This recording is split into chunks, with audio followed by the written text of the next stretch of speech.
तो बच्चों अभी तक हमने ना वेक्टर का डॉट प्रोडक्ट के बारे में पढ़ा था। अब चलिए आपको जैसा कि मैंने शुरू में ही बताया कि जब वेक्टर का मल्टीप्लिकेशन करते हैं तो दो अलग बातें, जो मैंने रियल नंबर और स्केलर का बताया वो तो बात ही अलग है। अब वेक्टर मल्टीप्लिकेशन में एक बार हमने पढ़ा कि स्केलर प्रोडक्ट, जिसका नाम डॉट प्रोडक्ट भी बोला। अब हम जो पढ़ने जा रहे हैं वो हमारा है कि जब दो वेक्टर का हम लोग मल्टीप्लिकेशन करेंगे तो उसका जो रिजल्ट हमारा होगा वो रिजल्ट भी एक वेक्टर होगा, और इसको हम लोग क्रॉस प्रोडक्ट से भी जानते हैं। तो इसको हम लोग पढ़ते हैं कि प्रोडक्ट ऑफ टू वेक्टर्स में कि vector product of two vectors, यानी दो वेक्टर का जो प्रोडक्ट होगा वो भी एक वेक्टर होगा, या इसको हम लोग क्रॉस प्रोडक्ट भी बोलते हैं। तो आइए अब इसके बारे में हम लोग समझते हैं, सीखते हैं कि आखिर क्रॉस प्रोडक्ट का क्या जरूरी है। तो देख बाबू, ध्यान दे, मैंने आपको शुरुआती में ही बताया था कि वेक्टर हमारा जो है वो किसी भी फिजिकल क्वांटिटी में डायरेक्शन को लगाने के लिए हम लोग यूज करते हैं। अब फिजिकल क्वांटिटी का कहाँ कहाँ पे हम लोग कैसे यूज करते हैं, अगर वहाँ पे उसका डिराइव करने के लिए, उसको डिफाइन करने के लिए अगर हमें डायरेक्शन की जरूरत होती है तो हम उसको वेक्टर के कैटेगरी में रखते हैं, और अगर हमें डायरेक्शन की आवश्यकता नहीं होती है तो उसको हम लोग स्केलर के कैटेगरी में रखते हैं। अब दो वेक्टर का हम स्केलर प्रोडक्ट निकालते हैं, तो यानी जिस प्रोडक्ट में हमें, यानी दो वेक्टर का प्रोडक्ट करने के बाद जो रिजल्ट में अगर हमें डायरेक्शन की जरूरत नहीं है तो उसके लिए हम स्केलर प्रोडक्ट करते हैं, और जिसके रिजल्ट में हमें डायरेक्शन की जरूरत पड़ती है तो उसके लिए हम लोग वेक्टर प्रोडक्ट करते हैं। वेक्टर प्रोडक्ट का क्या है कि अगर आपका, ध्यान से सुनना है, कि अगर आपके पास दो वेक्टर हैं,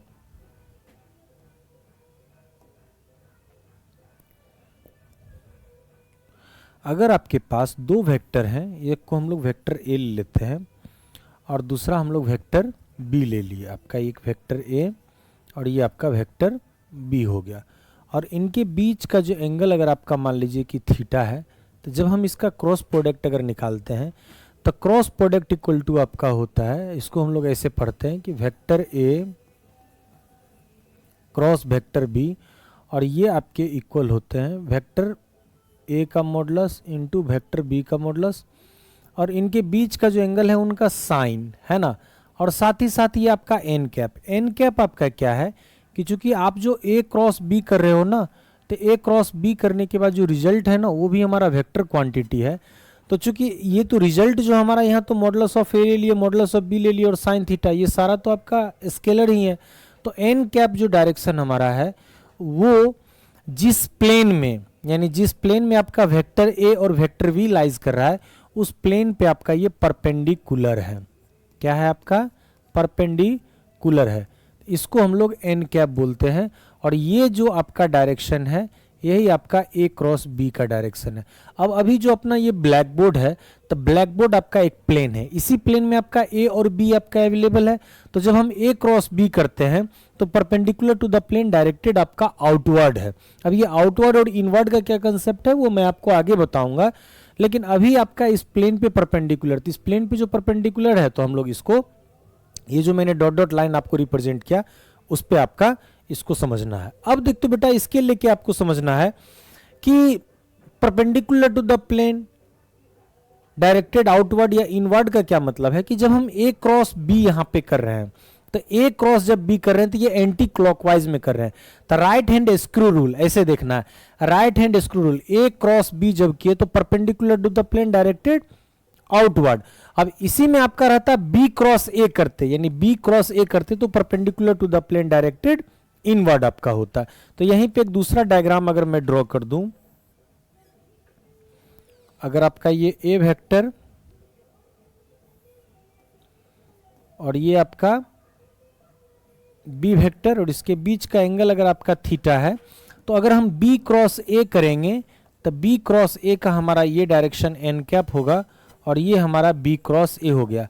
तो इसको हम लोग बोलेंगे perpendicular to the plane directed inward हम लोग बोलेंगे, ठीक है। तो ये परपेंडिकुलर टू द, हम लोग हमेशा राइट हैंड का यूज करेंगे, तो perpendicular to the plane directed inward को हम इस तरह से रिप्रेजेंट करते हैं, और आउटवर्ड के लिए हम लोग ये लाइन का यूज करते हैं। तो ए क्रॉस बी जब हम लोग निकालते हैं तो modulus of A into modulus of B, दोनों वेक्टर के बीच का जो एंगल है उसका साइन, और एन कैप जो डायरेक्शन हमारा है, जो इस प्लेन में ए और बी लाइज कर रहा है, उस प्लेन पे ये परपेंडिकुलर है। बाकी इनवर्ड या आउटवर्ड तो ये आपका राइट हैंड स्क्रू रूल से आप निकाल लेंगे। अब बच्चों यहाँ पे डिस्कशन की एक बात है, और मैं आपको एक बात बता दूं कि ये तो आपका एक मान लीजिए कि जो ज्योमेट्रिकल मीनिंग है या जो रिजल्ट है वो मैंने लिखा, लेकिन अब अपने पास बातें आती है कि जितने सारे हमारे पास जो यूनिट वेक्टर हैं आई, जे और के, उसके लिए जब हम लोग रिजल्ट निकालते हैं तो सबसे पहले हम लोग यहाँ पे एक सर्कल को ड्रॉ करते हैं और हम लोग यहाँ पे एरो लगाते हैं एंटी क्लॉकवाइज। तो ये आपका आई कैप हो गया, इसको हम लोग जे कैप लेते हैं और इसको हम लोग के कैप लेते हैं। ठीक है, आई जे के हम लोग ले लिए। अब जब इसका रिजल्ट निकालते हैं तो एक बात को यहाँ पे ध्यान देना है कि जब रिजल्ट हम लोग निकालते हैं तो क्या करेंगे कि देखिए आई क्रॉस जे, ध्यान से सुनना है कि राइट हैंड स्क्रू रूल से, तो पहले राइट हैंड स्क्रू रूल से चलते हैं तो एंटी क्लॉकवाइज डायरेक्शन में चलते हैं तो पॉजिटिव लेंगे, और क्लॉकवाइज डायरेक्शन में चलेंगे तो निगेटिव लेंगे। ठीक है, तो अब आइए तो आई क्रॉस जे, यानी आई क्रॉस जे जब हम लोग करते हैं तो इसका जो रिजल्ट आपका आएगा के, जे क्रॉस के करेंगे तो हमारा आई आएगा, और के क्रॉस आई करेंगे तो हमारा जे आएगा। ठीक है, आई cross J equal to K, J cross K equal to आई, और के क्रॉस आई इक्वल टू आपका जे हो गया। तो ये तो मैंने एक बार एंटी क्लॉकवाइज में आपका इसका रिजल्ट निकाल दिया। अब दूसरा पार्ट हम लोग क्या करेंगे कि क्लॉकवाइज में जब आप जाते हो तब perpendicular to the plane directed inward, और ये निगेटिव को रिप्रेजेंट, तो अब आपका देखिए आई क्रॉस के करेंगे तो माइनस जे होगा, के क्रॉस जे करेंगे तो माइनस आई, और जे क्रॉस आई करेंगे तो आपका ये माइनस के हो जाएगा। ये रिजल्ट निकाला। अब बेटा एक बात और यहाँ पे ध्यान रखना है, और एक मैं और आपको रिजल्ट यहाँ पे मैं लिख दूं, वो मैं क्या लिख दूं कि आई क्रॉस में आई लिखने जा रहा हूं। आई क्रॉस आई, तो आई भी आपका यूनिट वेक्टर है और नेक्स्ट आई भी आपका यूनिट वेक्टर, तो इसका तो मैग्नीट्यूड आपका 1 होता है, लेकिन आई आई के साथ 0 डिग्री का एंगल बनाता है, जो कि अभी मैंने आपको डॉट प्रोडक्ट में बताया था। तो आई क्रॉस आई जब करोगे तो इन दोनों के बीच में आपका कितना डिग्री का एंगल है, 0 डिग्री का, तो साइन 0 का वैल्यू 0, तो यानी I cross I equal to 0, J cross J equal to आपका 0, और के क्रॉस के इक्वल टू आपका 0, यानी ये आपके रिजल्ट्स आपके आ गए। ठीक है, तो ये क्रॉस प्रोडक्ट में मैंने आपको यूनिट वेक्टर का जो रिजल्ट है उसका मैंने आपको डिस्कस करा दिया। इसके मैंने ज्योमेट्रिकल मीनिंग में भी बता दिया कि कैसे मान लीजिए कि हम लोग ए क्रॉस बी निकालते हैं, तो यहाँ पे अगर मान लीजिए हम लोग ए क्रॉस बी की अगर बात करेंगे तो यहाँ का जो वैल्यू हमारा है वो मॉडुलस ऑफ ए, यहाँ पे मॉडुलस ऑफ बी, और यहाँ पे आपका ये साइन है ना थीटा, और ये आपका एन कैप इसका आ गया। लेकिन यहाँ पे जो हम लोग वैल्यू निकालेंगे, अगर बी क्रॉस ए अगर हम लोग किए हैं तो यहाँ पे अगर हम लोग करेंगे कि अगर बी क्रॉस ए अगर करते हैं तो ये मॉडुलस ऑफ बी है ना, मॉडुलस ऑफ ए, यहाँ पे भी आपका साइन थीटा, लेकिन यहाँ पे एन कैप इसके कंपैरिजन में ये अगर आपका पॉजिटिव तो ये आपका निगेटिव। तो हम लोग यहाँ पे कह सकते हैं कि इस रिजल्ट, इन दोनों रिजल्ट को अगर कंपैरिजन करें तो ए क्रॉस जो बी है ना आपका, वो बी क्रॉस ए के इक्वल नहीं होता है, वो minus of B cross A के इक्वल होगा। यहाँ आप माइनस लगाएंगे तो माइनस माइनस तब जाके आपका प्लस होगा, यानी cross product of two vectors जो आपका है वो एंटी कम्यूटेटिव लॉ को ओबे करता है, यानी वो कम्यूटेटिव लॉ को ओबे नहीं करता। जैसे डॉट प्रोडक्ट में मैंने आपको A dot B equal to B dot A बताया, तो यहाँ पे बेटा आपका A cross B equal to minus B cross A होगा, ना कि बी क्रॉस ए होगा। तो यहाँ से या तो एक ये रिजल्ट को याद रखोगे, या आप ए क्रॉस बी जो है वो आपका बी क्रॉस ए के इक्वल नहीं होता है, आप इसको याद रखोगे। तो दोनों में से जो आपको सही लगे, तो ये आपका जनरल इसका इंफॉर्मेशन था। अब आइए आगे बढ़ते हैं हम लोग। अच्छा, राइट हैंड स्क्रू रूल से तो बताए ही, राइट हैंड आप थंब रूल से भी या राइट हैंड रूल से भी आप इसको एलोबरेट कर सकते हो। जैसे आप राइट हैंड के थंब को, जैसे मैंने अभी डायग्राम में आपको जो आपको वीडियो में देख रहा होगा कि मैंने अपना फर्स्ट जो 3 फिंगर है उसको मैंने एक दूसरे से म्यूचुअली परपेंडिकुलर में स्ट्रेच कर दिया। अब मान लीजिए सेंट्रल फिंगर अगर अपना एक्स एक्सिस को रिप्रेजेंट कर रहा है, और थंब अगर अपना वाई एक्सिस को रिप्रेजेंट कर रहा है, और फर्स्ट फिंगर अगर अपना जेड एक्सिस को रिप्रेजेंट कर रहा है, तो ये आपका आई कैप, ये जे कैप, और ये आपका के कैप। तो अब एंटी क्लॉकवाइज में जब आएंगे बेटा, तो I cross J equal to K, I cross J equal to K, J cross K equal to I, K cross I equal to J. अब इसका उल्टा चलेंगे तो I cross K equal to minus J, anti clockwise में जब चलेंगे तो negative, I cross K equal to minus J, K cross J equal to minus I, J cross I equal to minus K. तो आपको इस तरह से जो डाटा मैंने दिया है इसको आप ध्यान रखेंगे, याद रखेंगे। अब इसके बाद हम लोग देखते हैं कि थोड़ा सा इसका मैं आपको कंपोनेंट्स ऑफ वेक्टर पे हम इसको सॉल्व करके चलते हैं कि क्या हमारा हो सकता है। तो देखिए, तो ध्यान दीजिए एक बात कि अगर यहाँ पे मैं बात करूं कि अगर ए वेक्टर इक्वल टू, थोड़ा सा बेटा डॉट प्रोडक्ट के कंपैरिजन में क्रॉस प्रोडक्ट थोड़ा ध्यान देने की भी जरूरत है और थोड़ा ये टाइम लगेगा, अच्छे से मैं बताता हूँ। अगर ए वेक्टर इक्वल टू मैं बात करूं, ध्यान देना है कि अगर आपका ये x1 i cap plus y1 j cap plus z1 अगर k कैप है and B vector equal to अगर आपका x2 i cap plus y2 j cap plus आपका z2 अगर आपका k कैप है, तो अब यहाँ पे जब आप a क्रॉस b करेंगे, ध्यान देना है कि जब आप a क्रॉस b करेंगे तो क्या होगा, x1 i cap plus y1 j cap plus z1 k cap और यहाँ पे cross x2 i cap plus y2 j cap plus z2 k cap. अब देखिए तो हम लोग इसका एक्सप्लेनेशन करेंगे। तो पहले x1 i कैप से इन सारे टर्म्स को क्या करेंगे कि मल्टीप्लाई कर लेंगे। तो क्या होगा हमारा, देखो तो x1 x2 i cross i, फिर उसके बाद x1 y2 i cross j, फिर x1 z2 i cross k। अब आइए next, y1 x2 j cross i, फिर उसके बाद y1 y2 j cross j, फिर y1 z2 j cross k, फिर फाइनली बेटा z1 से जब करेंगे तो z1 x2 k cross i, z1 y2 k cross j और z1 z2 k cross k। आपने ऐसे एक्सप्लेन करके निकाल लिया। अब इसका एक्सप्लेनेशन करने के बाद बेटा एक बात ध्यान दो कि i क्रॉस i आपका 0, j cross j equal to 0 और k cross k equal to 0। इसको आप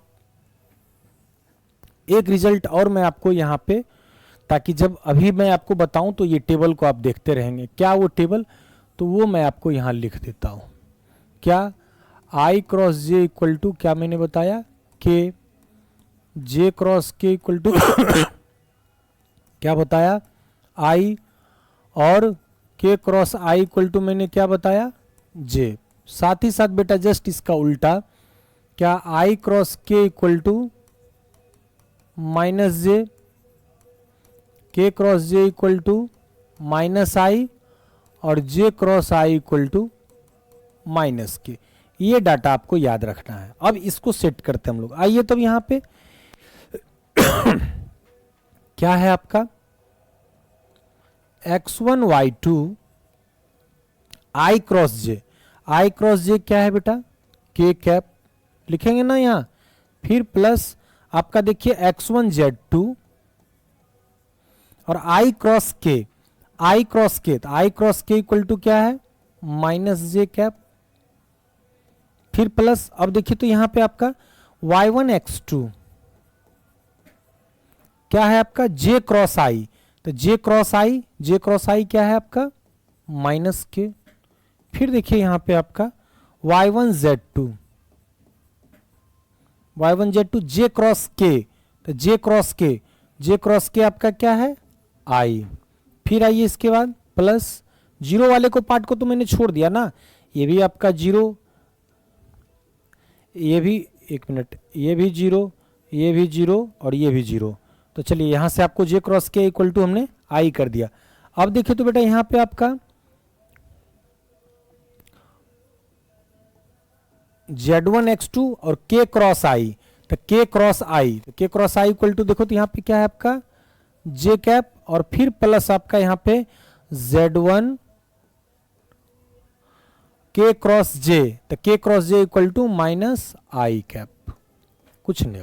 ठीक है, ये रिजल्ट लिख लिए। इसके लिए आपको याद रहना या फिर जो मैंने आपको सर्कल पे बताया तो उस पर आपको ध्यान रखना जरूरी है। ये वाला सर्कल को आप याद रखोगे ना, कुछ नहीं है, सब याद हो जाएंगे। आप क्वेश्चंस का प्रैक्टिस करेंगे तो ये सब तो बातें ऐसे ही याद रहते हैं बेटा, तो प्रैक्टिस करते करते हो जाएगा। अब देखो तो यहाँ पे इसको मैं अब अरेंज कर दूं थोड़ा, क्या कि x1 y2 k कैप, फिर उसके बाद देखो तो यहाँ minus x1 z2 j cap, फिर उसके बाद आपका y1 x2 minus k cap है ना,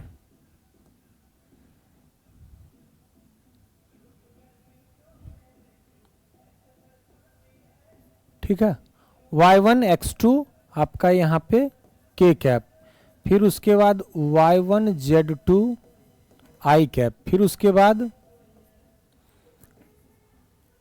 z1 x2 j कैप और minus z1 y2 i cap.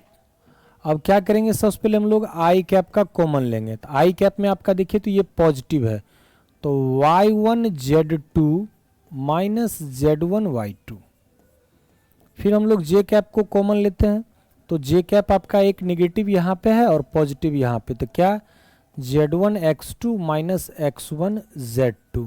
ठीक है, फिर उसके बाद हम लोग क्या k कैप को कॉमन लेते हैं और यहाँ पे देखिए x1 y2 माइनस यहाँ पे देखेंगे कि y1 x2, आपका a क्रॉस b का जो वैल्यू था यहाँ पे मैं लिख देता हूँ कि a cross b equal to आपने ये वैल्यू को आपने निकाल लिया। ठीक है, ये वैल्यू आपके आ गया। ठीक है, अब देखो तो बच्चा, अब क्या है कि अगर हमको a क्रॉस b अगर करना है तो a क्रॉस b में इतने सारे जब हम प्रोसीजर को करते हैं तो स्वाभाविक है कि हमारा सॉल्यूशन का लेंथ बढ़ता है, क्वेश्चंस के लेंथ आपके बढ़ते हैं। अब आइए इसी पे एक न्यूमेरिकल्स भी हम कर लें कि अगर मान लीजिए क्वेश्चन अगर आपको दिया हुआ हो,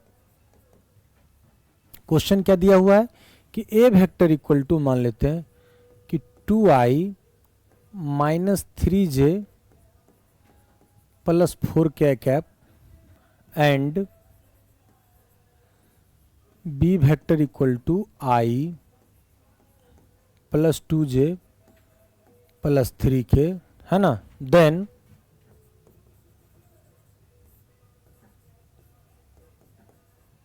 a cross b equal to, a cross b निकालते हैं तो क्या लिखेंगे 2i minus 3j plus 4k और cross i cap plus 2j cap plus 3k cap. ठीक है, अब देखिए इसको हम लोग इस सारे टर्म से, एक मिनट, इसको हम लोग इन सारे टर्मों से मल्टीप्लाई करते हैं तो क्या करेंगे देखिए तो 2i क्रॉस i, ठीक है, फिर उसके बाद 2 2 और 4 i क्रॉस j, फिर उसके बाद 2 2 और 6 i क्रॉस k, फिर माइनस 3 j क्रॉस i, फिर उसके बाद माइनस 6 j क्रॉस j, फिर माइनस 9 j क्रॉस k, फिर उसके बाद क्या करेंगे प्लस 4 k क्रॉस i, फिर 8 k क्रॉस j और 12 फिर k क्रॉस k, ऐसे करके लिखोगे जो मैंने बताया। इसमें आपका ये जो टर्म्स है, ये जो टर्म्स है और ये जो टर्म्स है, इसका तो वैल्यू 0 ही हो जाएगा। अब आइए यहाँ से हम लोग वैल्यू लिखते हैं 4 i क्रॉस j, तो क्या होता है आपका k, फिर उसके बाद 6 i क्रॉस k, तो क्या होगा माइनस j, फिर उसके बाद बेटा यहाँ देख माइनस 3, अब j क्रॉस i है तो क्या माइनस k होगा ना, j क्रॉस i। अब देखिए तो यहाँ पे फिर माइनस 9, अब j क्रॉस k है तो i हो जाएगा। फिर उसके बाद देखिए तो यहाँ पे 4 k क्रॉस i है, तो k क्रॉस i है तो आपका j हो जाएगा, और यहाँ पे 8k क्रॉस j है तो k cross j, wait j cross, हाँ j क्रॉस k है आपका तो i, k क्रॉस j, अच्छा एक मिनट, j क्रॉस k आपका है तो ठीक है i, और k क्रॉस j है तो आपका यहाँ से माइनस i, ठीक है।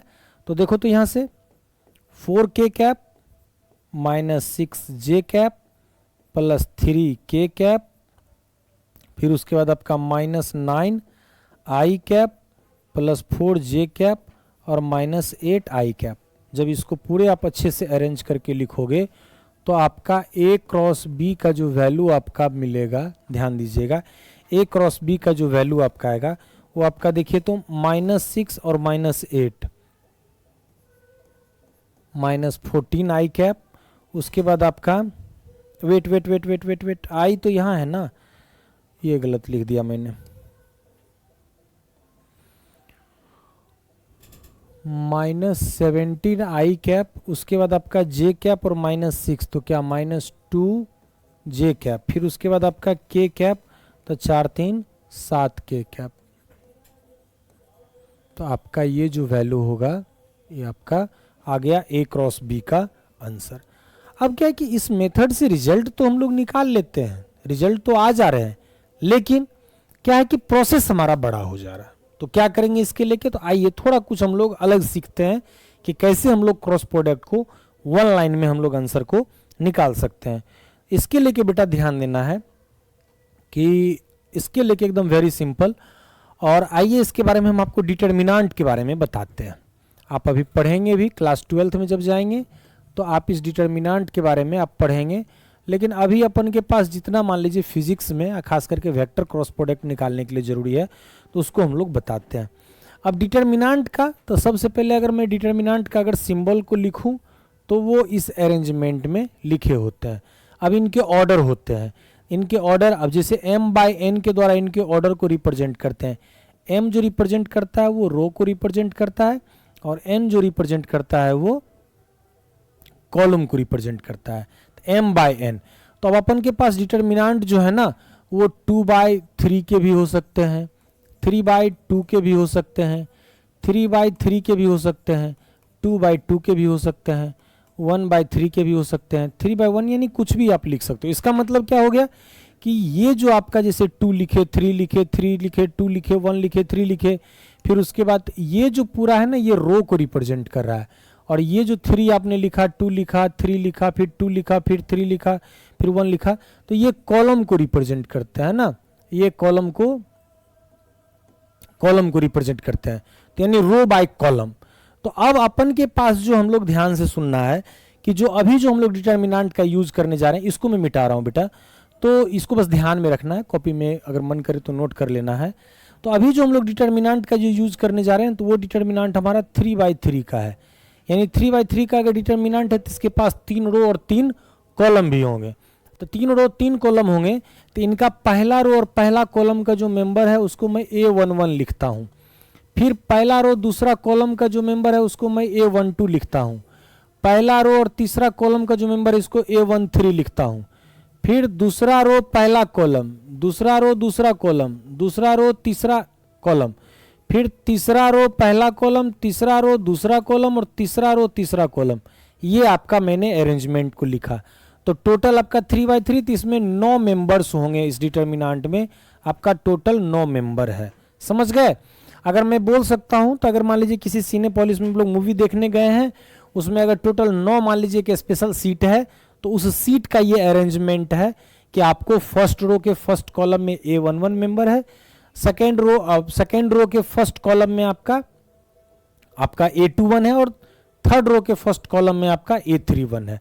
तो ये मैंने आपको अरेंजमेंट बताया। अब देखो तो बेटा इसका अपना एक साइन भी होता है। साइन आपका क्या होता है, तो अगर मैं इसके साइन के बारे में बात करूं तो जो पहला रो पहला कॉलम यानी पहला जो मेंबर है ना, उसके लिए हम लोग पॉजिटिव साइन लेते हैं, फिर अल्टरनेट, जैसे पॉजिटिव लिए तो फिर निगेटिव पॉजिटिव, जैसे पॉजिटिव है निगेटिव पॉजिटिव निगेटिव, और फिर आपका पॉजिटिव निगेटिव और पॉजिटिव, ये आपका 3/3 का डिटर्मिनेंट का जो है उसका मैंने साइन अरेंजमेंट आपका मैंने कर दिया।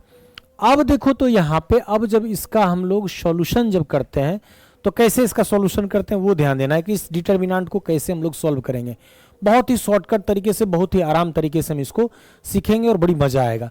अब जैसे बेटा यहाँ पे मैं अगर डिटर्मिनेंट मैंने लिया और वो अपन A11, A12, A13, A21, A22, A23, A31, A32 और A33, ठीक है।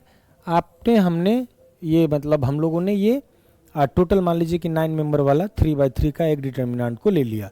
अब इसको सॉल्व कैसे करेंगे देखिए, तो सबसे पहले इसको सॉल्व करने के लिए हम इसके पहला मेंबर को लेते हैं, यानी पहला रो पहला कॉलम। तो पहला रो पहला कॉलम का मेंबर तो पॉजिटिव ना है, तो हम इसको पॉजिटिव लिए।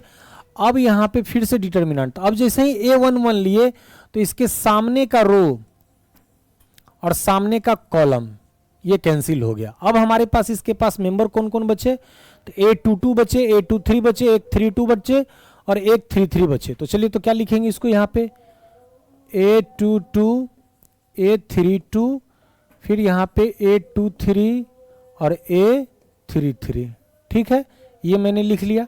अब इसके बाद फिर से बेटा क्या, अब इसके आगे बढ़ते हैं। तो ये कहानी कंप्लीट। अब हमारा कौन सा आया, अब बचा A12, तो आगे बढ़ते हैं।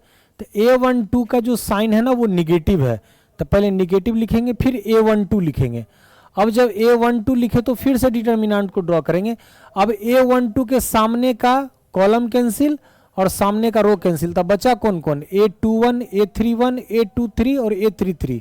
तो क्या लिखेंगे, A21, A31, A23 और A33, इसको मैंने लिख लिया। फिर देखो तो अब अगला हम लोग बढ़ते हैं। अब ये कंप्लीट, ये कंप्लीट। अब बचा हमारा कौन सा, तो A13। तो A13 का भी जो शेडिंग है यानी इसका जो साइन है वो पॉजिटिव है। तो क्या A13, अब A13 का सामने का कॉलम कैंसिल और ये रो कैंसिल, तो क्या बचा, A21, A31, A22 और A32, ठीक है, कोई दिक्कत।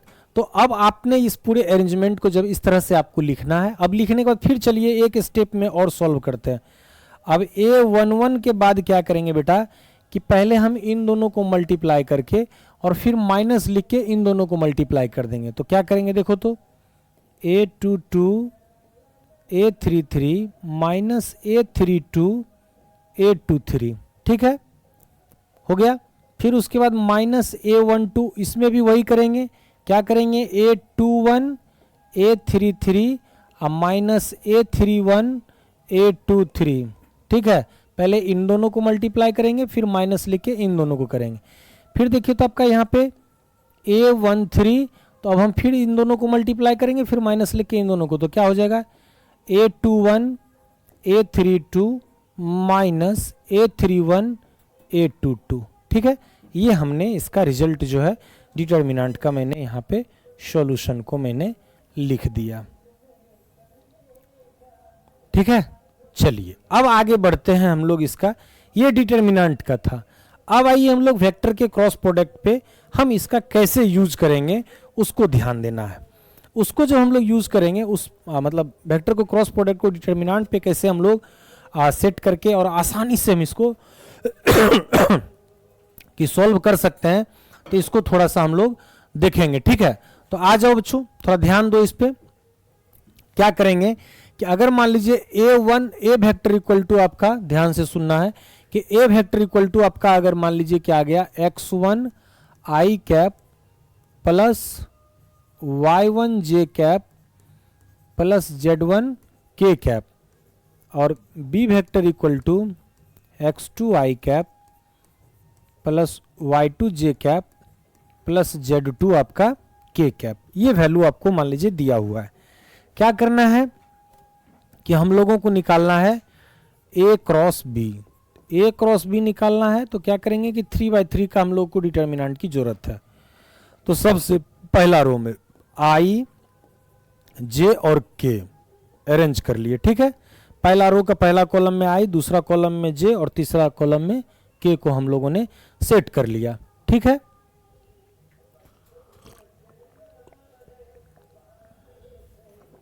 चलिए अब आइए, तो इसको जब हम लोग सेट कर लिए तो ध्यान देना है कि आई जे के को जब सेट कर लिए तब ए क्रॉस बी निकाल रहे हैं।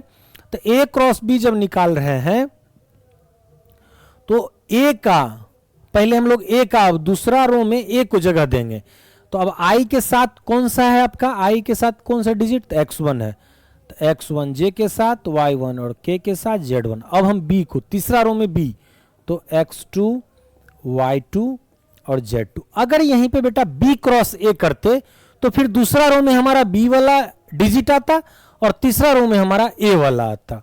अब चलो तो यहां से कुछ नहीं, अब फाइनली यहां से a क्रॉस b, आइए तो a क्रॉस b अगर हम लोगों को करना होगा, या मैं इसको आगे यहां पे मैं लिखता हूं, अगर अपन को a क्रॉस b यहां से अगर करना है तो क्या करेंगे, a क्रॉस b करेंगे तो सबसे पहले i का पॉजिटिव आपका है तो i कैप लेंगे, और देखिए तो इसके सामने का रो कैंसिल और कॉलम कैंसिल, तो क्या बचा आपका y1 y2 z1 z2। ठीक है, तो ये आपका पॉजिटिव। फिर आइए तो आपका अब ये निगेटिव, तो जे कैप, तो ये कैंसिल और ये भी, एक मिनट, जे कैप लिए तो हमारा ये रो कैंसिल और ये कॉलम कैंसिल, तो क्या बचा x1 x2 z1 z2।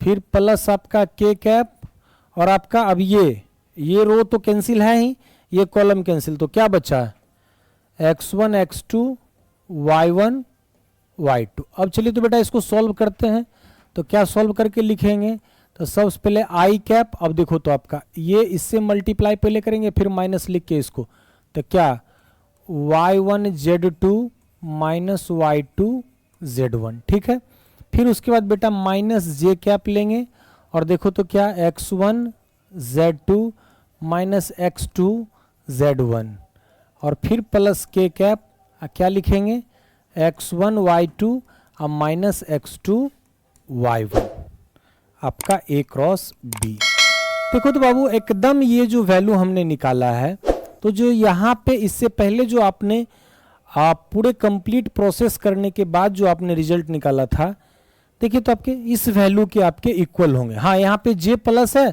तो वहाँ पे माइनस, तो ये टर्म पहले होंगे ये टर्म बाद में होंगे, तो उसको हम लोग ऐसे भी लिख सकते हैं। ये जो वैल्यू आपका आया है, अभी जो हमने वैल्यू निकाला एकदम इसके ऑलमोस्ट इक्वल है। अगर ऑलमोस्ट मतलब सिमिलर ही है, सीधा है।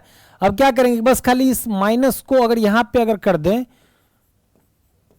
a cross b equal to, तो क्या i cap y1 z2 minus y2 z1। अब माइनस तो यहाँ पे आपका प्लस जे कैप माइनस कॉमन ले लिए, तो क्या हो जाएगा x2 z1 minus x1 z2, और यहाँ पे आपका k कैप x1 y2 और माइनस x2 y1। आप बच्चों इसको जब मिलाओगे तो आप पाओगे कि एकदम एग्जैक्ट प्रैक्टिकली आपका कि बेटा यहाँ पे जो हमने वैल्यू निकाला है, देखिए यहाँ पे आपका क्या है कि x1 z1 x2 minus x1 z2, और यहाँ पे भी बच्चा हमारा ध्यान देना है कि यहाँ पे भी हमारा यही आया है कि x2 z1 minus x1 z2। तो ये रिजल्ट जो है, तो देखिए तो आपका मात्र पहला टर्म्स तो इसको अरेंज किए, बाकी दूसरा तो डायरेक्ट हम लोग ये भी लिख सकते हैं ना। ये तो मैंने आपको सिखाने के लिए बताया, ये तो आप डायरेक्ट लिख सकते हो इसको, तो बहुत सिंप्लीफिकेशन। अब देख तो बेटा जस्ट इससे पहले बताने से पहले अभी तुमने इस प्रोसेस से ये प्रॉब्लम को हम लोगों ने निकाला। यहीं पे मान लीजिए a क्रॉस b को अपन डिटर्मिनेंट के मेथड से निकालेंगे। क्या करेंगे, यहाँ पे लिखेंगे i j और k। अब a क्रॉस b निकाल रहे हैं, तो a क्रॉस b, तो पहले a का, तो i के साथ कितना है आपका 2, j के साथ कितना है -3, k के साथ कितना है 4 है। ठीक है, उसके बाद b, तो यानी आपका b वेक्टर में i का 1 और j का वैल्यू 2 और इसका आपका 3, यही है ना। क्या करेंगे देखो तो सबसे पहले लेंगे i, तो इसका रो और कॉलम, यानी ये रो और कॉलम दोनों कैंसिल, तो क्या बचा -3 2 और यहाँ पे 4 और 3। फिर माइनस जे कैप लेंगे,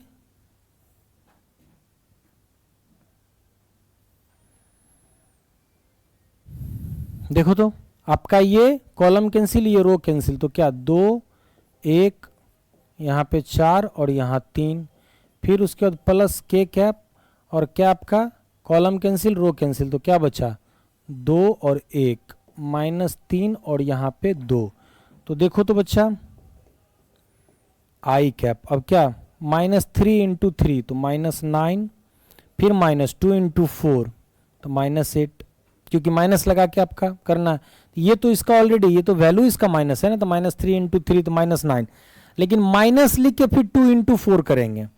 फिर बेटा यहाँ देखो जे कैप, अब जैसे 2 इंटू 3 तो 6, फिर माइनस और 1 इंटू 4 तो 4। अब देखो यहाँ पे फिर प्लस आपका के कैप, क्या करोगे 2 इंटू 2 तो 4, अब माइनस लिखेंगे, अब 1 इंटू -3 तो यहाँ पे -3, ये ध्यान रखना है, ठीक है। अब देखिए तो 9 -9 और -8 तो -17 आई कैप। अब देखिए तो ये आपका 6 - 4 तो 2, तो -2 जे कैप, और यहाँ पे आपका ये माइनस माइनस प्लस तो 7 ना, तब +7 के कैप। देख तो बेटा यहाँ पे भी आपका यही वैल्यू और यहाँ पे भी वैल्यू है, यानी सिमिलर। तो आप इस प्रोसेस से जब आप जाते हो तो टाइम आपको ज़्यादा लगता है, और डिटर्मिनेंट के प्रोसेस से बेटा आप आते हैं तो बस 3 स्टेप में आपका ये आंसर आपको मिल जाता है। तो आप ये भी बहुत अच्छे से सीख गए। अब हम लोग इसके आगे बढ़ते हैं, इन्हें आपको मैंने डिटर्मिनेंट्स का भी बता दिया। तो अब मैंने आपको अब जो एक बात और यहाँ पे ध्यान देना है कि प्रॉब्लम्स आगे हैं, प्रॉब्लम्स का हम लोग डिस्कशन करेंगे ही, लेकिन एक दो बातें और हम लोगों को यहाँ पे ध्यान रखना है।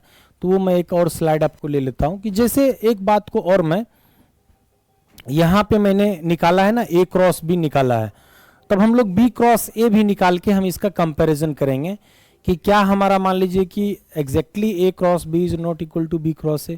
बाकी मैं आपको पीछे बता ही दिया हूँ, लेकिन फिर भी एक बार ट्राई करेंगे। देखिए तो यहाँ पे ध्यान देना है कि A क्रॉस B का रिजल्ट जो हमारा आया है, एक मिनट, हाँ ठीक है, इसके रिजल्ट ऐसा करते हैं ना कि इसको हम लोग वेट, ठीक है। देखो तो A वेक्टर इक्वल टू बेटा यही बात कि x1 आई कैप प्लस y1 जे कैप प्लस z1 के कैप, और B वेक्टर इक्वल टू आपका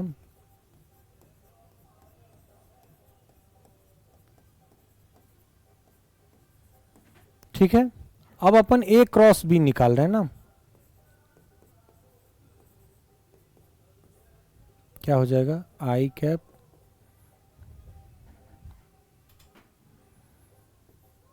जे कैप और यहाँ पे के कैप, क्या हो जाएगा x1 y1 z1, x2 y2 और z2। तो क्या हो जाएगा आपका, देखिए तो यहाँ से आई कैप ले लेंगे तो आपका रो और कॉलम कैंसल, तो क्या बचेगा आपका y1 z2 minus y2 z1। मेरे साथ साथ आप बच्चों बोलेंगे, आपका ये प्रैक्टिस होते चला जाएगा, याद होते चला जाएगा। क्या लिए i1 लिए तो y1 z2 minus y2 z1, फिर उसके बाद माइनस जे कैप लेंगे, आपका ये कॉलम कैंसिल, ये रो, तो क्या आएगा x1 z2 minus x2 z1, और प्लस आपका यहाँ पे के कैप आप लेंगे तो ये कॉलम कैंसिल, ये रो कैंसिल, तो क्या x1 y2 minus x2 y1। ये रिजल्ट आपका आ गया A cross B equal to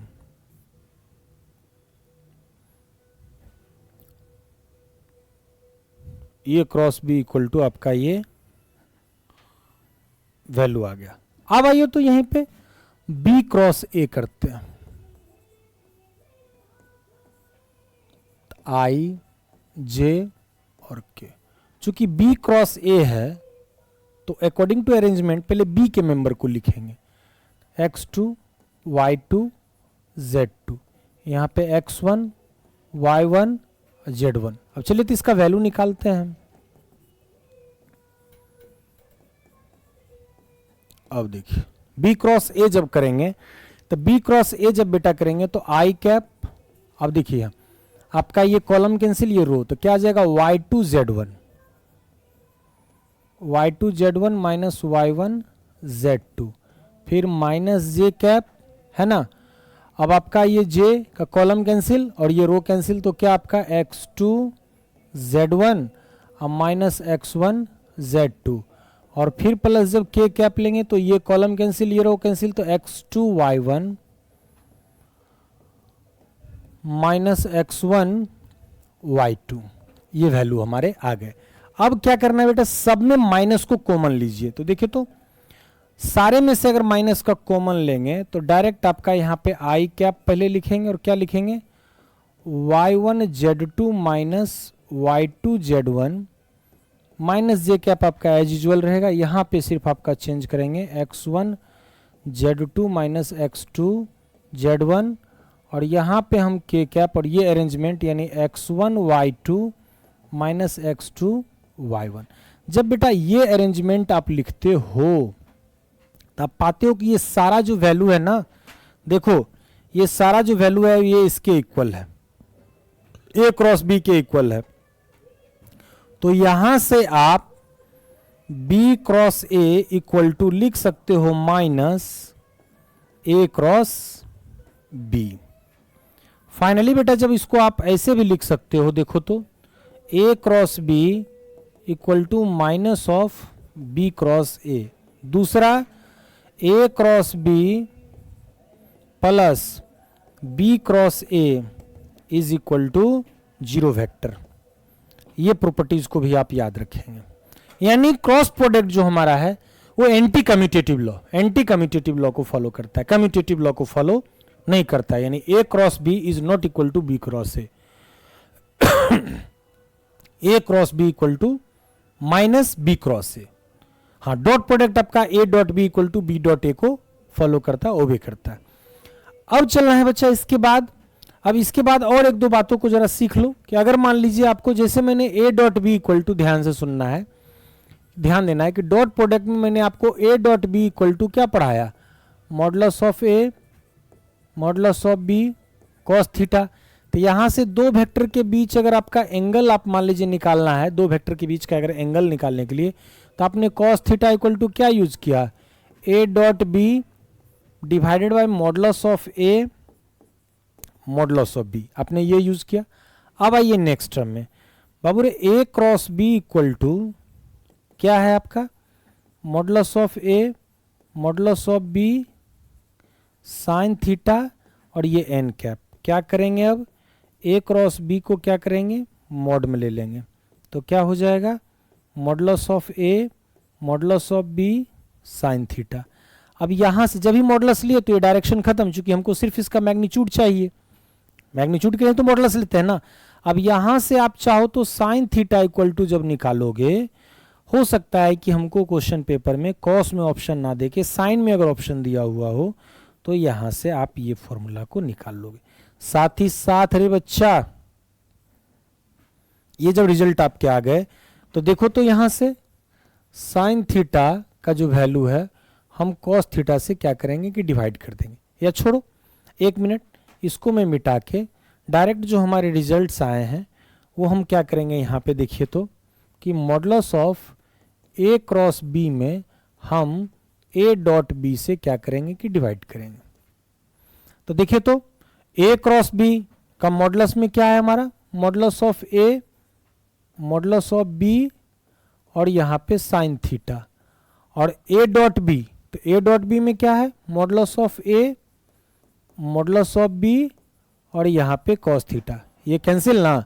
तो यहाँ से ध्यान दीजिएगा कि टेन थीटा इक्वल टू आपका जो वैल्यू है वो a cross b divided by a dot b। अगर आपको दो वेक्टर का क्रॉस प्रोडक्ट का मैग्नीट्यूड और डॉट प्रोडक्ट का मैग्नीट्यूड अगर आपको दिया हुआ हो, तब भी आप डायरेक्ट, है ना, दोनों वेक्टर के बीच कितना, मान लीजिए कि a और b के बीच कितना एंगल है, उसको भी आप फाइंड कर सकते हो। अब यहीं पे डिस्कशन में एक बात और आती है कि अगर मान लीजिए आपका, आपने यहाँ पे a क्रॉस b का मॉडुलस जो आपने लिया, तो वो आपने क्या लिया, modulus of a modulus of b sine theta. अब देखते बेटा यहाँ पे if theta is equal to 0 degree, तो आपका modulus of A cross B, यानी दोनों वेक्टर के बीच में अगर आपका वैल्यू, दोनों वेक्टर के बीच का एंगल अगर आपका 0 है, यानी वो पैरेलल है आपस में, तो A cross B equal to 0। यहाँ पे हम लोग लिख सकते हैं कि that is A vector parallel to B vector, यानी ए वेक्टर जो है बी के पैरेलल है, तभी तो उनके बीच का एंगल आपका 0 डिग्री होगा ना, और तब ए क्रॉस बी का वैल्यू 0 होगा। दूसरा आपका कि अगर बेटा वेक्टर ए जो है वो वेक्टर बी के परपेंडिकुलर, यानी इनके बीच में आपका थीटा का वैल्यू 90 डिग्री, तो उस कंडीशन में ए क्रॉस बी का जो मैग्नीट्यूड होगा वो आपका मैक्सिमम होगा, जो कि A modulus of A into modulus of B के इक्वल होंगे, क्योंकि साइन 90 डिग्री का वैल्यू आपका क्या होता है, 1 होता है। और अगेन बेटा अगर वंस अगेन अगर ये एंटी पैरेलल है ना, तो एंटी पैरेलल में क्या हो जाएगा कि एक आपका मान लीजिए ईस्ट में डायरेक्शन, तो दूसरा आपका वेस्ट में होगा, तो उस कंडीशन में थीटा इक्वल टू अगर आपका 180 डिग्री भी होगा तब भी आपका ए क्रॉस बी है ना, ए क्रॉस बी इक्वल टू आपका 0 का वैल्यू आपका आएगा, क्योंकि साइन 180 डिग्री का भी वैल्यू ध्यान से सुनना है कि साइन 180 डिग्री का वैल्यू भी आपका क्या होगा, 0 होगा। तो अपोजिट अगर मान लेते हैं कि हमारा ए वेक्टर और बी वेक्टर दोनों एक दूसरे के अपोजिट डायरेक्शन में, तो उनके बीच में तो आपका 180 डिग्री का एंगल बनेगा, तो दो अपोजिट वेक्टर्स के भी जो क्रॉस प्रोडक्ट के मैग्नीट्यूड होते हैं वो 0 होते हैं, और दो पैरेलल वेक्टर्स के भी क्रॉस प्रोडक्ट के जो वैल्यू होते हैं मैग्नीट्यूड होते हैं 0 होते हैं। लेकिन जब वो परपेंडिकुलर एक दूसरे के होते हैं तो उनका ए क्रॉस बी का जो आपका जो मैग्नीट्यूड है वो ए के मैग्नीट्यूड और बी के मैग्नीट्यूड के प्रोडक्ट के इक्वल होते हैं। इस प्रॉपर्टीज को आप समझ गए होंगे। साथ ही साथ मैंने आपको डॉट प्रोडक्ट में तो बताया ही कि जब आपका 0 डिग्री होगा तो cos 0 का वैल्यू 1 होता है, तो उस समय ये मैक्सिमम, बाकी 90 डिग्री होगा तो 0 और 180 डिग्री होगा तो नेगेटिव यानी माइनस में होगा। अब देख तो बच्चा आगे यही प्रॉपर्टीज का यहाँ पे आपका डिस्कशन है, आइए जरा सीख लेते हैं, डिस्कस कर देते हैं आपको।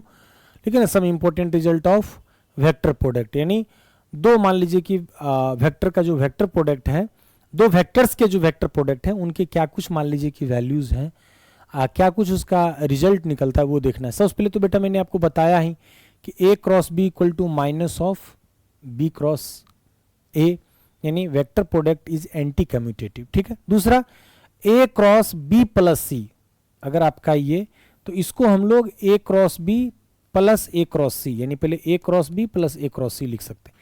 ए क्रॉस ए, चूंकि I cross I equal to 0, J cross J equal to 0, चूंकि आई और आई के साथ 0 डिग्री का एंगल है, तो ए वेक्टर के साथ चूंकि पैरेलल आपका होता है तो इसका वैल्यू आपका 0 होगा। तो चूंकि दो वेक्टर का वेक्टर प्रोडक्ट हमेशा वेक्टर होता है, इसलिए नल वेक्टर आपका, ये 0 के ऊपर में हम लोग वेक्टर का सिंबल दिए हैं।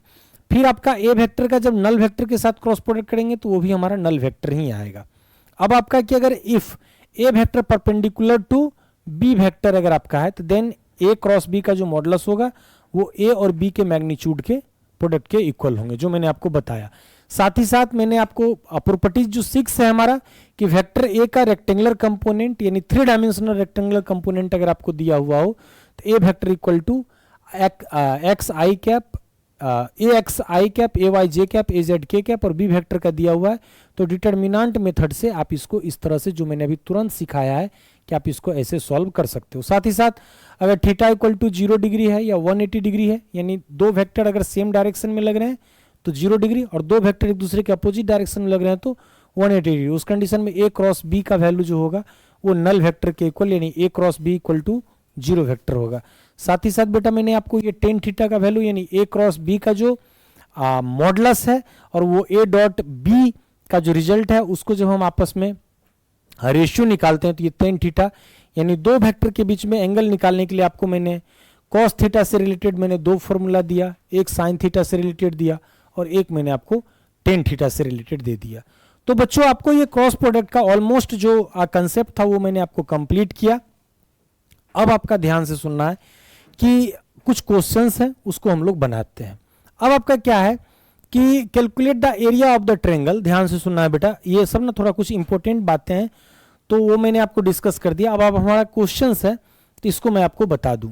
क्या है कि calculate the area of the triangle determined by two vectors, calculate the area of the triangle determined by two vectors, यानी आपका ए वेक्टर दिया हुआ है और बी वेक्टर दिया हुआ। कह रहा है कि एक ट्रायंगल है, मान लेते हैं कि आपका एक ट्रायंगल ठीक है। एक आपको ट्रायंगल दिया हुआ है इस ट्रायंगल के कोई दो साइड आपको बेटा दिए हुए हैं, ये आपका ए वेक्टर, इसको बी वेक्टर में सी मान लो। इसका आपको एरिया निकालना है एकदम आसान है, कुछ भी नहीं है। जब आपको ट्रायंगल के दो साइड अगर दिए हुए हैं, ठीक है, दो साइड अगर आपको दिए हुए हैं और उस ट्रायंगल का एरिया निकालना है, तो डायरेक्ट यहां पे आप एरिया इक्वल टू क्या करोगे 1/2 और मॉडुलस, और जो दो साइड आपको दिए हुए हैं तो इसका आप a क्रॉस b का आधा कर दोगे। आपका ये फॉर्मूला याद रखना है, area of triangle, area of triangle जिसमें वेक्टर ए और वेक्टर बी ट्रायंगल के दो साइड को रिप्रेजेंट कर रहे हैं। तो आप यहाँ पे a क्रॉस b का मॉडुलस निकालोगे और उसका आधा कर दोगे, यानी 1/2 से डिवाइड कर दोगे, आंसर आ जाएगा। चलो करते हैं। तो सबसे पहले अपन को क्या निकालना है, a क्रॉस b निकालना है। a क्रॉस b निकालने के लिए डिटर्मिनेंट मेथड क्या बताए, आप पहला रो में i j k लिख लेंगे। फिर उसके बाद आओ तो बेटा यहाँ पे क्या लिखा हुआ है, a में आपका यहाँ पे 3 है, यहाँ पे आपका 4 है, लेकिन k का वैल्यू यहाँ पे 0 है। अगेन आपका यहाँ पे -3 है बेटा, ये आपका 7 और इसका भी वैल्यू आपका 0 है। आइए तो इसका वैल्यू निकालते हैं। तो पहले हम लोग लिखते हैं i। अब i में आपका ये कॉलम कैंसिल, ये रो कैंसिल, तो क्या आ जाएगा आपका, देखिए तो i का 4 इंटू 0 तो 0, अब -7 इंटू 0 0। अब आइए -j हम लोग लिखते हैं, तो -j में आपका ये कैंसिल और ये कैंसिल है ना, ये रो कैंसिल और ये कॉलम कैंसिल, तो क्या 3 इंटू 0 तो 0, फिर -3 इंटू 0 तो 0, मामला खत्म। अब देखिए तो प्लस हम k कैप लिखते हैं, तो जब प्लस k कैप लिखते हैं तो आपका ये कॉलम कैंसिल और ये रो कैंसिल, तो क्या 3 7 8 21, फिर माइनस, देखिए -3 इंटू -4 तो -12, तो कितना आ गया आपका, देखिए तो अब ये 0 ही है, ये भी 0, तो हम इसको लिख सकते हैं कि 0 i cap plus 0 j cap और प्लस, तो देखिए तो माइनस माइनस प्लस, तो 33 बेटा k कैप, ये आ गया। अब हमको क्या निकालना है, area of triangle equal to क्या है, फॉर्मूला आपका ध्यान देना है कि area of triangle equal to क्या मैंने फॉर्मूला आपको दिया, तो area of triangle equal to मैंने दिया 1/2 और modulus of a cross b। तो चलिए तो modulus of a cross b तो 1/2, और जब यहाँ पे मॉडुलस आपका क्या, तो 0 का स्क्वायर, ये लिखेंगे नहीं भी लिखेंगे तो भी चलेगा, 33 का स्क्वायर, तो ये बाकी टर्म्स तो 0, तो 0 प्लस 0 33, तो 33 ही बचा, तो 1/2 इंटू 33, तो आंसर कितना आ गया 16.5। अब ये आपका अगर मान लीजिए स्क्वायर सेंटीमीटर मीटर जो भी लिखे, तो हम यहाँ पे स्क्वायर यूनिट, यानी मीटर में रहता तो मीटर स्क्वायर, सेंटीमीटर में रहता तो सेंटीमीटर स्क्वायर। तो इस तरह से बेटा इसको पढ़ना है, इस समय तो कुछ है नहीं। अब चलिए इसके बाद आगे बढ़ते हैं। Calculate the area of parallelogram when adjacent side are given by the vector. अब एक पैरेललोग्राम का दो साइड आपको दिया हुआ है, पैरेललोग्राम में 4 होते हैं, तो आपस में तो 2 इक्वल ही होते हैं ना और पैरेलल होते हैं, तो आपको दोनों साइड का आपको मान लीजिए कि वैल्यू आपको मिल गया, ए वेक्टर और बी वेक्टर आपको दिया हुआ है पैरेललोग्राम। तो पैरेललोग्राम को मैं ऐसे ड्रॉ करूंगा,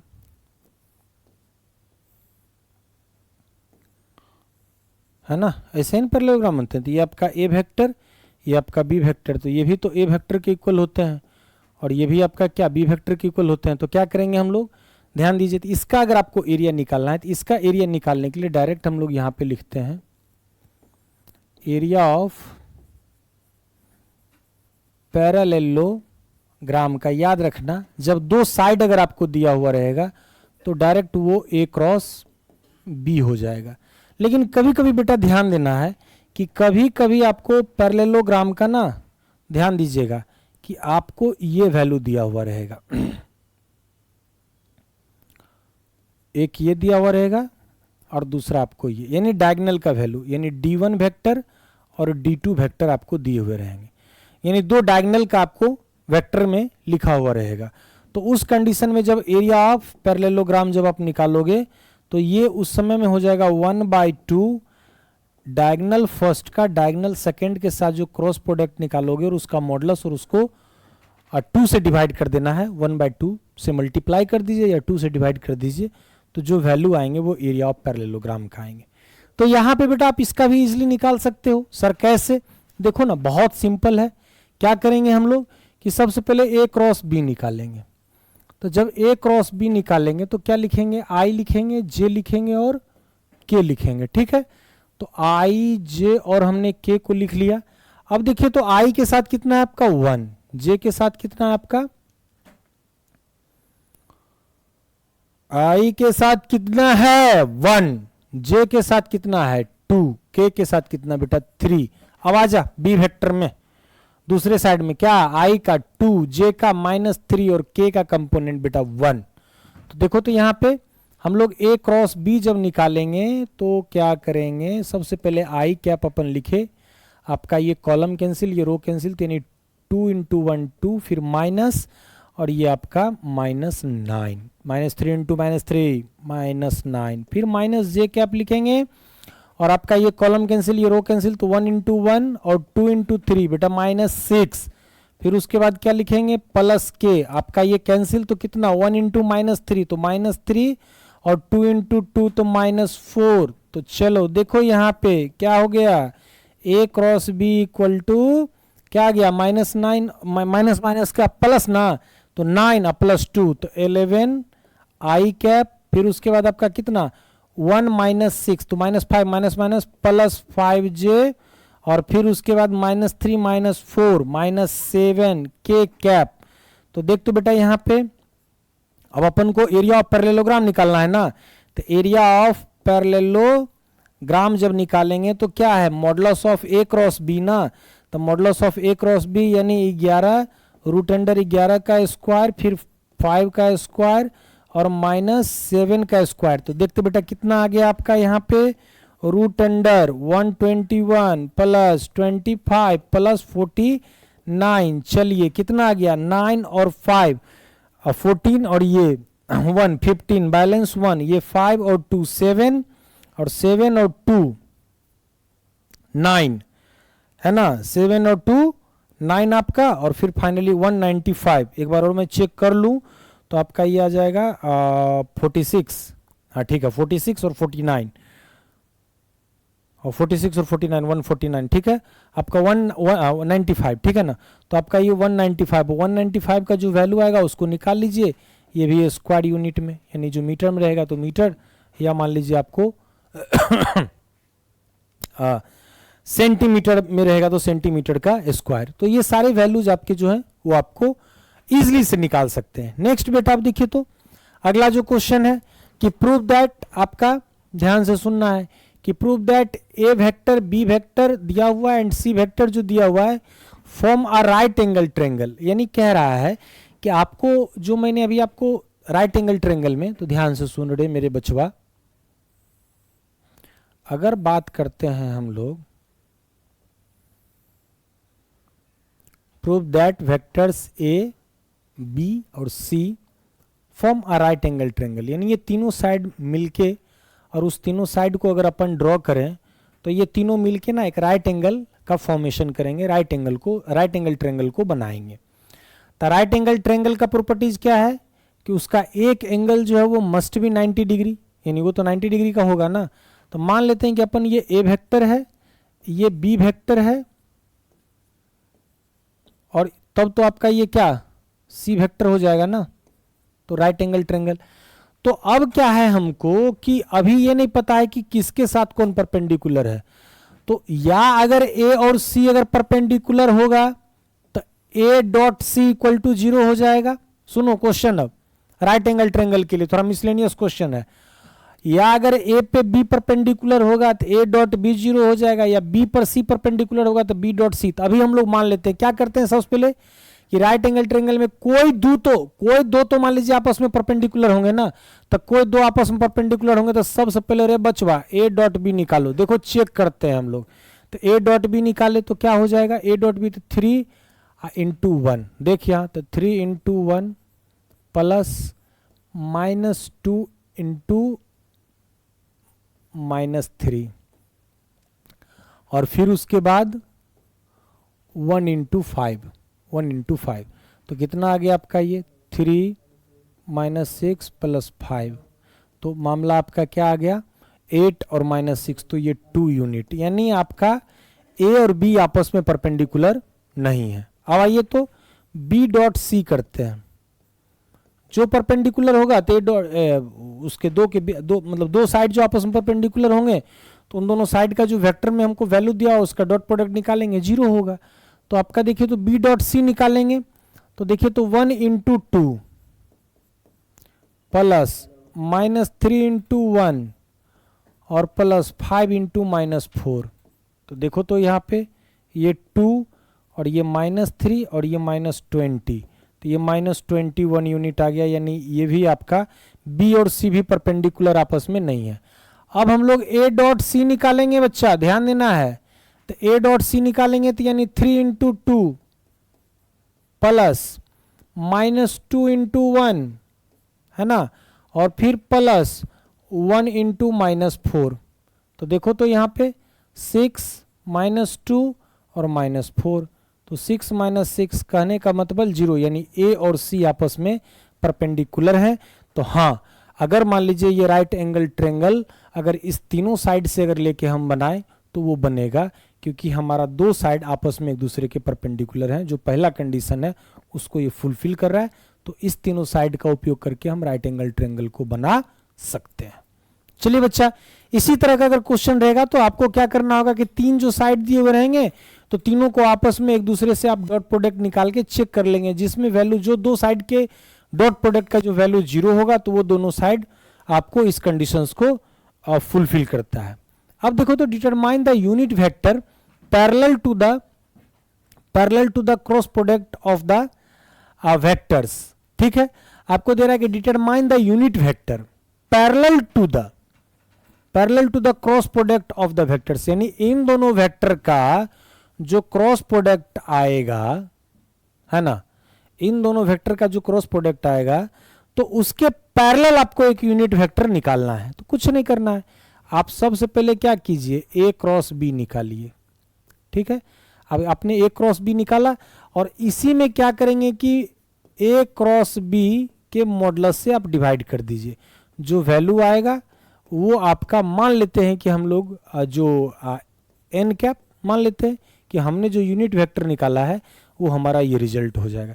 क्योंकि ए क्रॉस बी, ध्यान से सुनना है कि ए क्रॉस बी जब हम निकालेंगे तो इसके पैरेलल जो हमारा unit vector, determine the unit vector parallel to the cross product, तो इसके जो पैरेलल होंगे उसका यूनिट वेक्टर निकालना है। तो हम क्या करेंगे, इसके मैग्नीट्यूड से डिवाइड कर देंगे, जो वैल्यू आएगा वो इसके यूनिट वेक्टर होंगे। कोई दिक्कत? आप इसको सॉल्व कर लेंगे बेटा, कोई दिक्कत नहीं इसमें।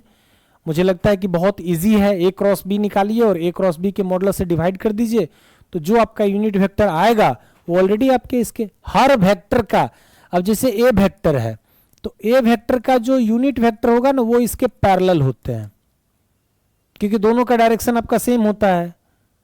तो यहां पे भी आपका ए क्रॉस बी जो वेक्टर आपका आएगा उसी के मैग्नीट्यूड से आप डिवाइड कर रहे हैं, तो जो यूनिट वेक्टर आएंगे वो ए क्रॉस बी के पैरेलल होंगे।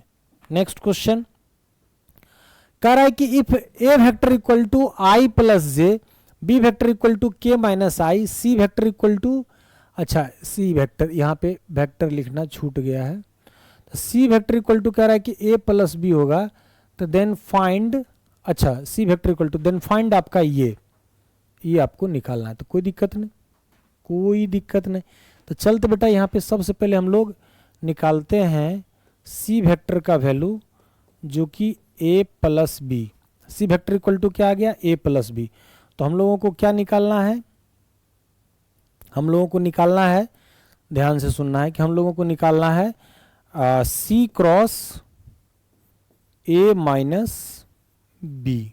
तो कोई दिक्कत नहीं, यहाँ पे हम लोग लिखेंगे ए प्लस बी और क्रॉस में लिखेंगे ए माइनस बी। तो चलिए तो क्या आ जाएगा, इसको जो हम लोग इससे करेंगे तो क्या हो जाएगा, ए क्रॉस बी, सॉरी ध्यान देना है, क्या हो जाएगा, A cross A minus A cross B लिखेंगे, फिर उसके बाद बेटा ध्यान दो प्लस बी क्रॉस ए और फिर माइनस बी क्रॉस बी। तो देखो तो ए क्रॉस ए और बी क्रॉस बी ये तो 0 हो जाएंगे। अब देखिए यहाँ अगला step, minus A cross B plus B cross A आपका आ गया ना। तो अब एक बात को ध्यान देना है हम लोगों को, क्या ध्यान देना है, तो एक बात हम लोग जानते हैं क्या, कि A cross B equal to होता है minus of B cross A, या बी क्रॉस ए जो है वो आपका इक्वल होता है माइनस ए क्रॉस बी का। तो दोनों में से किसी एक का अगर वैल्यू अपन यहाँ पुट कर दें तो क्या हो जाएगा, माइनस ए क्रॉस बी, और ये भी आपका क्या, माइनस बी क्रॉस ए की जगह पे ए क्रॉस बी, तो क्या वैल्यू आ गया आपका, तो -2 इंटू ए क्रॉस बी। अब क्या करना है हम लोगों को, ए क्रॉस बी का वैल्यू निकाल लीजिए। तो ए क्रॉस बी का वैल्यू निकालो, ए क्रॉस बी का, यहाँ पे आई जे और यहाँ के, तो क्या हो जाएगा I1 J1 और K0। यहाँ पे आपका I का वैल्यू -1, ये 0 और K का वैल्यू आपका 1। चलिए तो I हम लोग ले लिए तो ये आपका कैंसिल, तो 1 इंटू 1 तो 1 माइनस 0। चलिए फिर माइनस हम लोग J ले लिए तो आपका ये कैंसिल, तो 1 और फिर यहाँ से भी 0, और फिर हम लोग यहाँ पे K ले लिए तो आपका ये कैंसिल, तो देखो ये आपका 0 अब -1। तो चलो तो बच्चा यहाँ पे I माइनस जे और प्लस के, आपका ए क्रॉस बी का वैल्यू आ गया। तो यहाँ पे -2 इंटू आई माइनस जे और प्लस के करेंगे। अब इसको मल्टीप्लाई कीजिए तो -2i minus minus plus 2j और -2k। तो देख तो बच्चा -2i प्लस 2j, यानी इसका आंसर आपका बी ऑप्शंस जो है वो आपके हो जाएंगे। तो प्यारे बच्चों क्लास तो बिल्कुल मज़ेदार है, यूं सीख रहे हैं आप, बस खाली इसको कंसिस्टेंस बना के रखना है, रिवीजन करते रहना है, फिर आपको कोई दिक्कत नहीं होगी। अब कह रहा है कि find the unit vector perpendicular to the plane of, आपका ए वेक्टर इक्वल टू दिया हुआ है और बी वेक्टर इक्वल टू दिया हुआ है, कोई दिक्कत नहीं, बहुत आसान है। कह रहा है कि find the unit vector perpendicular to the plane of vector A और वेक्टर बी, यानी वेक्टर ए और वेक्टर बी जिस प्लेन में है ना, उस प्लेन पे परपेंडिकुलर आपको एक यूनिट वेक्टर निकालना है। तो एक बात बताओ बच्चे कि आपको मैंने वेक्टर ए और वेक्टर बी का क्रॉस प्रोडक्ट आपको मैंने पढ़ाया, तो क्रॉस प्रोडक्ट पढ़ाया तो यानी आपका इसके बीच का अगर एंगल आपका थीटा है, जब आप ए क्रॉस बी करते हो तो ए क्रॉस बी का जो वैल्यू है जिस प्लेन में ए और बी होता है उस पे ये परपेंडिकुलर इसका डायरेक्शन होता है ए क्रॉस बी। अब कह रहा है इसी का तो आपको यूनिट वेक्टर ना, तो क्या करना है आपको करना है ए क्रॉस बी आप निकालिए और इसी में आप किसका डिवाइड कर दीजिए, ए क्रॉस बी के मॉडुलस से।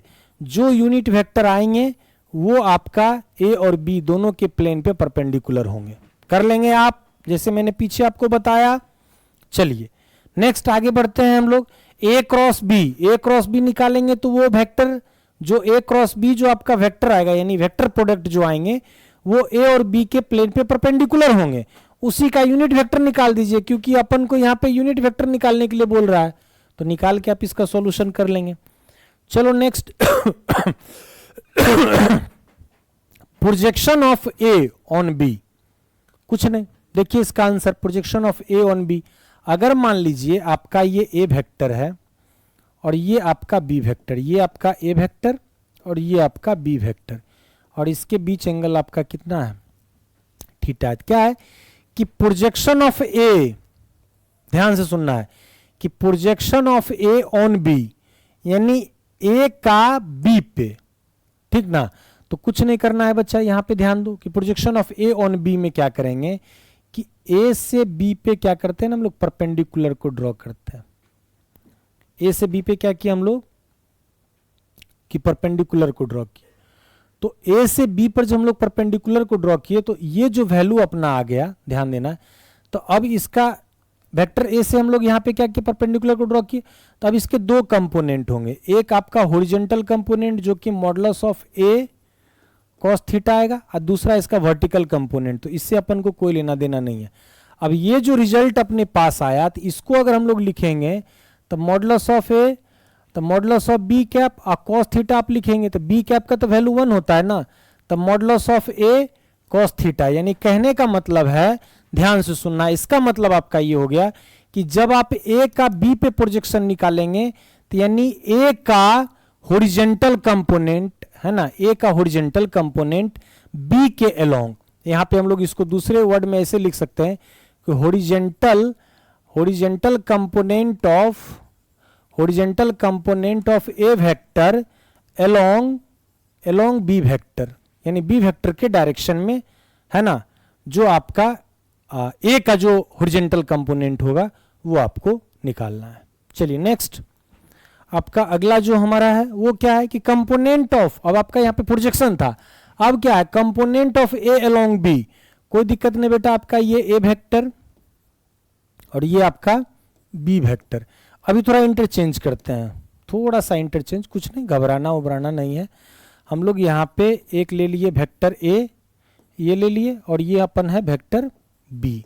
क्या कर रहे हैं हम लोग, देखिए तो यहाँ से डायरेक्ट आपका ये क्या वैल्यू आ जाएगा, देखिए तो यहाँ ए डॉट बी जब ही हम लोग करेंगे तो बी कैप है ना, तो ये तो डायरेक्ट आपका अभी तो ये तो प्रोजेक्शन ना हो गया जी, तो ए कॉस थीटा, अब बी कैप है यानी आपका बी का डायरेक्शन, तो कुछ नहीं करना है आपको यहाँ पे, ए का फिर से यहाँ कुछ नहीं करना है, परपेंडिकुलर को ड्रॉ कर दिए, तो आपका ये क्या आ गया, ए इसका हॉरिजेंटल कंपोनेंट जो होगा वो ए कॉस थीटा, अब बाकी बी कैप का बी वेक्टर का जो आपका डायरेक्शन होगा तो वो यहाँ पे हम लोग बी कैप लगा देंगे जो वैल्यू, तो ए कॉस थीटा जो है ये क्या हो जाएगा आपका ए कॉस थीटा, यानी modulus of A cos theta तो स्केलर क्वांटिटी है, बी कैप यानी इसका डायरेक्शन होगा, ये तो बी कैप क्या है, जो बी वेक्टर दिया हुआ रहेगा उसका डायरेक्शन रहेगा, इसके साथ मल्टीप्लाई कर लेंगे तो हम लोगों को ये वैल्यू आपको मिल जाएगा।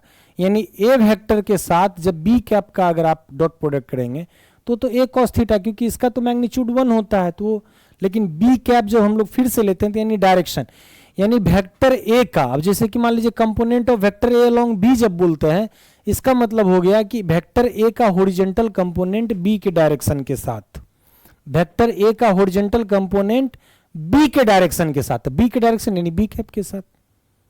तो प्यारे बच्चों, आज आप लोगों का मैंने वेक्टर्स का जो बेसिक कंसेप्ट होना चाहिए, जिस कंसेप्ट का यूज करके वेक्टर से रिलेटेड चाहे प्रोजेक्टाइल मोशन हो, चाहे रिलेटिव वेलोसिटी हो, चाहे रोटेशनल मैकेनिक्स के कोई प्रॉब्लम हो, या फिर फ्रिक्शंस के कोई प्रॉब्लम हो, या इलेक्ट्रोस्टैटिक्स में कोई मान लीजिए कंसेप्ट आए, या मैग्नेटिज्म में आए, या अल्टरनेटिंग करंट में आए, या फिर बेटा कहीं पे भी फिजिक्स में वेक्टर का जहां भी यूज आएगा, आप इतना कंसेप्ट का बार बार रिवीजन करते रहो, कहीं भी आपको कोई दिक्कत नहीं होगी।